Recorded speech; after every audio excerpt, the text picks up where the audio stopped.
Johannes hoofstuk 21 sien ons van Jesus se laaste woorde voor hy opgevaar het om by ons hemelse Vader te wees.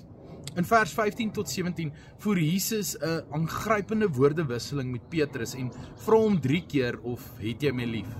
Nou, dwars deur die skrif word liefde vir God beklemtoon as die primêre kenmerk van sy volgelinge.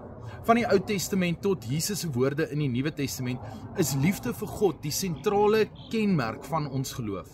Jesus sê selfs toe hy gevra is dat om God met ons hele wese lief te hê, dit is die grootste en die eerste gebod. Tog leer ons deur Petrus se ervaring ongelukkig vir hom, dat liefde vir God is meer as net 'n sentiment of 'n verbale verklaring. Dit word bewys deur gehoorsaamheid, deur optrede. Jesus vra hom, Simon, seun van Johannes, het jy my baie lief, meer as hulle hier, meer as jou mededisippels? Nou dit mag wees dat Jesus wou hê Petrus moes terugkyk na daardie nag toe hy met verwysing na die ander disippels gesê het, selfs al val almal van hulle van U af weg, sal ek nooit afvallig raak nie. Jesus wou hê Petrus moes terugdink na daardie nag, want dit is een ding om iets te sê, maar om daarby te hou as dinge begin moeilik raak, dis 'n heeltemal ander ballgame. Dink gou terug aan daai dag toe jy vir die eerste keer jou lewe aan Jesus gegee het, toe jy besluit het van nou af kom Christus eerste. Onthou jy daai gevoel, dalk soos 'n geweldige gewig wat van jou skouers af is, of 'n kalm versekerheid, 'n kalm versekerende vrede, dat die ewige lewe is nou joune.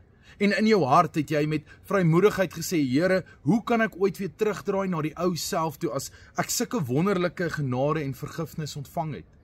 En hoeveel keer van daai dag af tot nou toe het jy al, bewuslik of nie, 'n bietjie verdwaal op die pad, of teruggekeer na die ou jy, of van Jesus al weggedraai? Want dan weet jy ook hoe Petrus moes voel, toe hy die Here ontken het, nadat hy gesê het, hy sal nooit van hom al wegdraai nie. Hy het hom 3 keer verloon om sy eie lewe te red. En waar kry Jesus hom in hierdie gedeelte? Presies daar waar hy hom ontmoet het, voordat hy hom geroep het, weer 'n eenvoudige visserman. Hy het teruggegaan na sy ou lewe, want hoe kan God se plan en Jesus se wil vir hom nog dieselfde wees, nadat hy gedoen het wat hy gedoen het, of eerder nie gedoen het nie?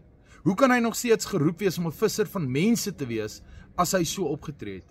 Maar Jesus gee hier vir Petrus 'n kans om sy lewe weer van vooraf aan hom te wy, en sy plan met hom het nie sommer net verander nie. Jesus het nie skielik Petrus se roeping vir Johannes of een van die ander disippels gegee nie. Sy roeping bly staan. Al het Petrus hom 3 keer verloon. So Jesus vra hom in hierdie gedeelte 3 keer of het jy my lief? En bedroef en hartseer en seker 'n bietjie skaam omdat Jesus hom 'n 3de keer vra, antwoord hy, Here, U weet alles. U weet dat ek U liefhet. En Jesus sê vir hom, laat my skape wy. Jesus wil jou ook 'n kans gee om in sy liefde te leef en hom te dien.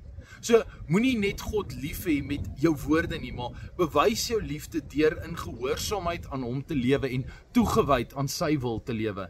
En moenie moed verloor as jy 'n bietjie van die pad af gedwaal het nie, want daar is altyd 'n pad terug en God staan altyd daar met sy hande waawyd oop om jou terug te verwelkom.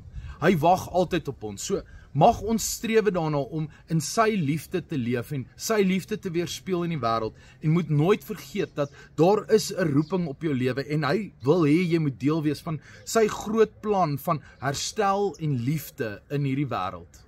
Tot 'n volgende keer.